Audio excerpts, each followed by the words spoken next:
Hello everyone. आज के video में हम बात करेंगे कि आईबी में हमको सिखाना क्या है, what to teach in IB.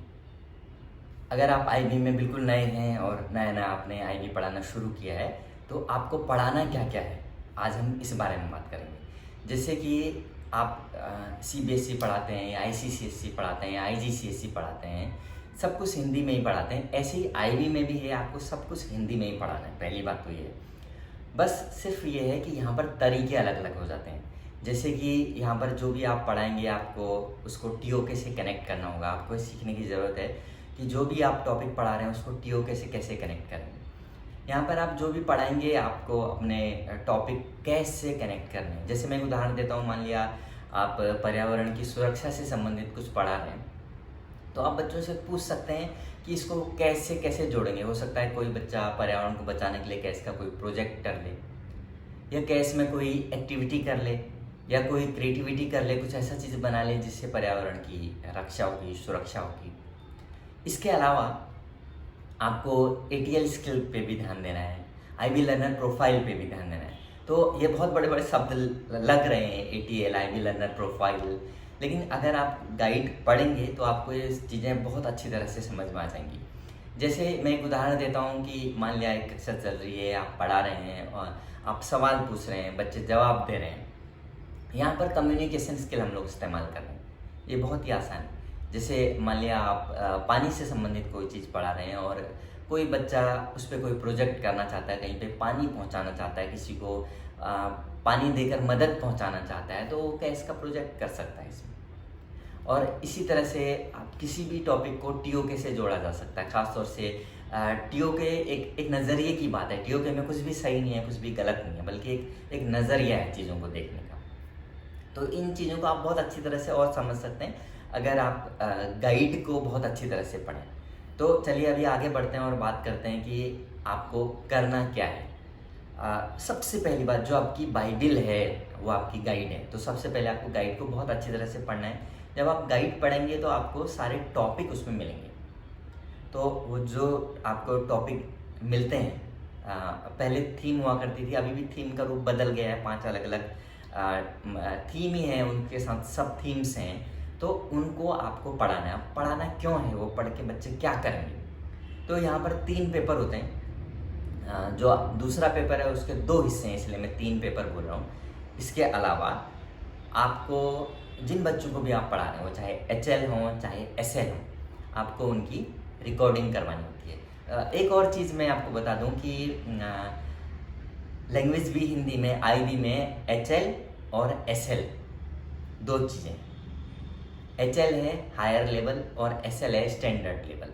अब हायर लेवल और स्टैंडर्ड लेवल में क्या क्या अंतर है। जो भी बच्चा आपका एचएल लेगा वो किसी भी भारतीय लेखक द्वारा हिंदी भाषा में लिखी गई किन्हीं 2 रचनाओं को पढ़ेगा। कविता पढ़ सकता है, कहानी पढ़ सकता है, उपन्यास पढ़ सकता है। बस आपको इतना ध्यान देने की ज़रूरत है कि वो किताबें किसी भारतीय लेखक द्वारा ही लिखी होनी चाहिए और हिंदी में ही लिखी होनी चाहिए। मतलब कहीं से ट्रांसलेटेड नहीं होनी चाहिए, किसी दूसरी भाषा से अनुदित नहीं होनी चाहिए। बस इतना ही अंतर है। ये 2 जो अलग से किताबें हैं, ये एचएल वाले पढ़ेंगे और एसएल वाले इनको नहीं पढ़ेंगे। तो आप एचएल एसएल वालों को एक साथ पढ़ा सकते हैं बाकी चीज़ें। और जो दूसरा अंतर है, जो एचएल वाले हैं उनको पेपर 1 में ज़्यादा शब्द लिखने हैं, जो एसएल वाले हैं उनको कम शब्द लिखने हैं। अब कितने शब्द लिखने हैं आपको अपनी गाइड में ढूंढना है, और इतना आपको करना ही चाहिए। अगर आप डीपी पढ़ा रहे हैं तो ये चीज़ें आपको आनी चाहिए। एसएल और एचएल में शब्द सीमा में क्या अंतर है। और दूसरी चीज़, जो आईओए है उसमें भी बहुत बहुत कम अंतर है एचएल और एसएल में। जो एचएल का आईओए होगा, जो अतिरिक्त जिन किताबों की मैं बात कर रहा हूँ उन्हीं किताबों से होगा। और आईओए क्या होगा इसके लिए मैं अलग से वीडियो बना चुका हूँ, आप मेरी वीडियो देख सकते हैं। एसएल का आईओए क्या होगा इसके लिए भी मैं वीडियो बना चुका हूँ अलग से, आप देख सकते हैं। ठीक है, ये अंतर है। और जो सेकेंड पेपर है, दूसरा जो पेपर है वो लगभग एक ही जैसा है, उसमें कुछ अंतर नहीं है। जो एचएल वाले हैं उनको भी लिसनिंग होगा, जो एसएल वाले हैं उनको भी लिसनिंग होगा। बस जो दूसरे पेपर का दूसरा पार्ट है उसमें थोड़ा सा अंतर दिखाई देगा। जैसे कि जो एचएल वाले हैं उनको ज़्यादा अनसीन पैसेज मिलेंगे, जो एसएल वाले हैं उनको कम मिलेंगे। इसके लिए भी मैं एक अलग से वीडियो बना चुका हूँ। तो अब बात करते हैं कि आप क्या करेंगे कक्षा में जाके। तो सबसे पहले आप गाइड पढ़ेंगे, गाइड में आपको अलग अलग टॉपिक मिल जाएंगे। जो आपको टॉपिक मिलेंगे आपको 2 साल से पहले वो टॉपिक ख़त्म करने हैं। और अब बात ये कि ऐसा नहीं कि आपने 6 महीने में सारे टॉपिक ख़त्म कर दिए, क्योंकि ऐसा कर भी सकते हैं। कोई बहुत बड़ी बात नहीं है। अगर कोई पढ़ना चाहे, अगर कोई पढ़ाना चाहे तो 6 महीने में भी क्या, 3 महीने में भी टॉपिक ख़त्म हो सकता है, 3 महीने में भी टॉपिक ख़त्म किया जा सकता है। लेकिन ऐसा करना नहीं है, क्योंकि आईबी के जो नियम कानून है उनको मानना बहुत ज़रूरी है। तो आप बहुत ध्यान से पढ़ाइएगा। और सबसे पहले आप एक प्लान बना लीजिए कि आप किस महीने में क्या पढ़ाएंगे, कितने दिन आपको टाइम मिलने वाला है पढ़ाने का, उस हिसाब से एक प्लान बना लीजिए। और मुझे पर्सनली ऐसा लगता है कि आपको ऐसा प्रयास करना चाहिए कि बच्चों के फाइनल एग्ज़ाम से कम 3 या 4 महीने पहले आपका कोर्स ख़त्म हो जाना चाहिए। क्योंकि जो भी आईबी के बच्चे हैं, जब एग्ज़ाम शुरू होने वाला होता है, खासतौर से एग्ज़ाम से 3-4 महीने पहले उनके बहुत सारे सबमिशन होते हैं, सारे सब्जेक्ट में सबमिशन होते हैं। जैसे एक उदाहरण मैं देता हूँ कि जो भी हिंदी वाले होंगे उनके आईओए का सबमिशन होगा। ऐसे ही दूसरे सब्जेक्ट में बहुत सारी चीज़ों के सबमिशन होते हैं। तो आप जो भी प्लान बनाते हैं, आप सबसे पहले आपके पास एक प्लान होना चाहिए कि आप फर्स्ट ईयर में क्या करेंगे, सेकेंड ईयर में क्या करेंगे। और अपने प्लान में आप एक और चीज़ का भी ध्यान रखिए कि आपको जो भी टॉपिक आप पढ़ा रहे हैं उनको रिवाइज भी करवाना आपकी ही जिम्मेदारी है। तो आपको इस तरह से अपना प्लान बनाना है और ऐसा कोशिश कीजिएगा कि कोई भी दिन आपका बर्बाद ना जाए। और बहुत अच्छा रहेगा अगर आप ये गाइड अपने सारे स्टूडेंट्स को भी दे देंगे, तो अगर वो भी गाइड पढ़ना चाहें, वो भी जानना चाहें कि गाइड में क्या क्या लिखा हुआ है, तो वो भी आसानी से समझ सकते हैं। और अगर आप गाइड एक बार अच्छी तरह से पढ़ लेंगे तो आपको बहुत अच्छी तरह से समझ में आ जाएगा। पूरी दुनिया में बहुत लोग लैंग्वेज भी पढ़ा रहे हैं, तो लैंग्वेज भी पढ़ाना कोई बहुत तोप नहीं है। एक और चीज़ इसमें है कि आपको अलग अलग टेक्स्ट पढ़ाने, जैसे आपको बच्चों को पढ़ाना होगा कि लेख कैसे लिखा जाता है, डायरी कैसे लिखी जाती है। और आपको ये भी बताना है कि खासतौर से पेपर 1 में HL और SL वालों के लिए शब्द सीमा है। तो आपको ये भी बताना है कि जो आप डायरी लिखेंगे इतने शब्दों में ख़त्म करनी है, या जो लेख लिखेंगे इतने शब्दों में ख़त्म करनी है।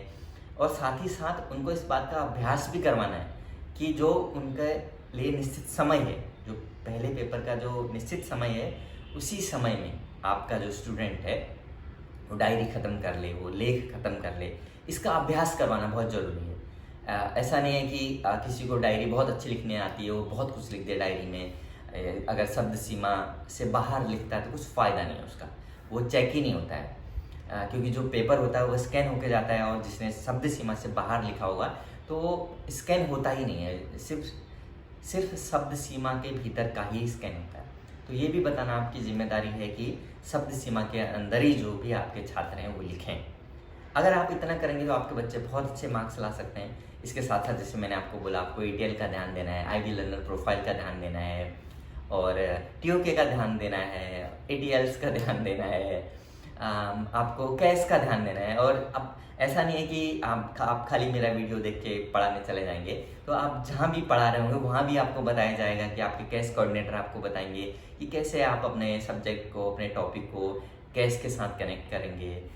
जो आपके TOK कोऑर्डिनेटर होंगे वो आपको समझाएंगे कि कैसे TOK से कनेक्ट करेंगे। तो आपको अपना दिमाग खोल के रखना है। और ये बहुत बहुत मज़ेदार है IB में पढ़ाना। ऐसा नहीं है कि आप 2 किताब रटा दे रहे हैं, 4 किताब रटा दे रहे हैं, ऐसा बिल्कुल भी नहीं है। अगर आप पढ़ा रहे हैं तो आपको इस बात का भी ध्यान देने की ज़रूरत है कि आप जो पढ़ा रहे हैं वो बहुत अच्छी तरह से पढ़ा रहे हैं, और जो आपको सुनने वाले हैं वो बिल्कुल समझ भी रहे हैं। क्योंकि IOA में आप जो उनसे सवाल पूछेंगे वो आपके सवाल को समझ के ही जवाब देंगे। तो यहाँ पर ऐसा नहीं कि खाली पढ़ा दिया और चले गए। यहाँ पे बच्चे को लिखना आना चाहिए, यहाँ पे बच्चे को बोलना आना चाहिए, यहाँ पे बच्चे को पढ़ना आना चाहिए, और समझना भी आना चाहिए।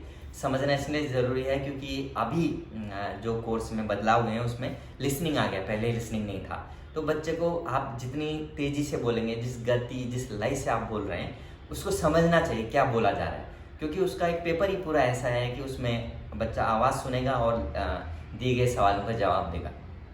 और साथ ही साथ आप बच्चे को ये भी अभ्यास कराइए अनसीन पैसेज का, अपठित गद्यांश का भी अभ्यास कराइए। उसको 300 शब्द, 400 शब्द दीजिए और उसमें से सवाल पूछिए, उनको लिखने के लिए बोलिए। तो अगर आप इतनी चीज़ करेंगे ना तो आपके बच्चे बहुत अच्छे ग्रेड पॉइंट लेके आएंगे। और मैंने बहुत सारे वीडियोज़ इसके बारे में बनाए हैं कि IB में किस तरह से पढ़ाया जाए, क्या क्या पढ़ाया जाए, आईओए क्या है, पेपर 1 क्या है, पेपर 2 क्या है, लिसनिंग क्या है, अनसीन पैसेज क्या है। अगर आप ये सारे वीडियो देखेंगे तो आपको आईबी में क्या पढ़ाना है, कैसे पढ़ाना है, बहुत अच्छी तरह से समझ में आ जाएगा।